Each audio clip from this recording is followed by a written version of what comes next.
Menghadapi Pekan Paralimpik Provinsi atau Peparprov yang akan digelar Desember mendatang, atlet cabang olahraga bulu tangkis Ogan Komering Ulu mulai siapkan atletnya. Menghadapi Pekan Paralimpik Provinsi atau Peparprov Sumatera Selatan yang akan digelar akhir tahun ini, National Paralympic Committee mulai menyiapkan atlet yang akan berlaga pada pesta olahraga bagi penyandang disabilitas tersebut. Salah satunya yang dilakukan cabang bulu tangkis yang kini menyiapkan 7 orang atlet dan mulai menggelar latihan rutin. Pelatih bulu tangkis NPC Oku, Angga Wiranata mengungkapkan, dari 7 atlet tersebut akan mengikuti kelas pertandingan berbeda.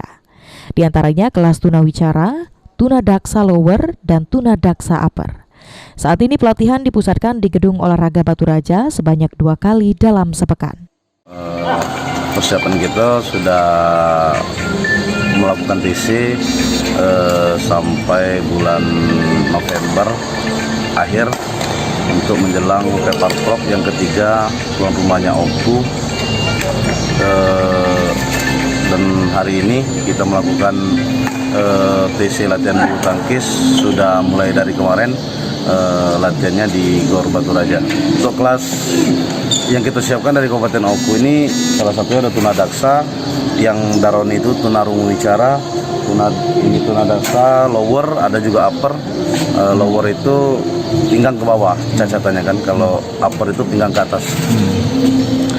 Berapa jumlah atlet ini yang disiapkan? Untuk badminton itu ada 7 atlet.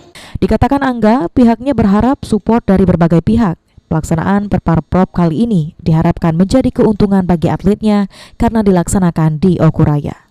Ari Pranika, PAL TV.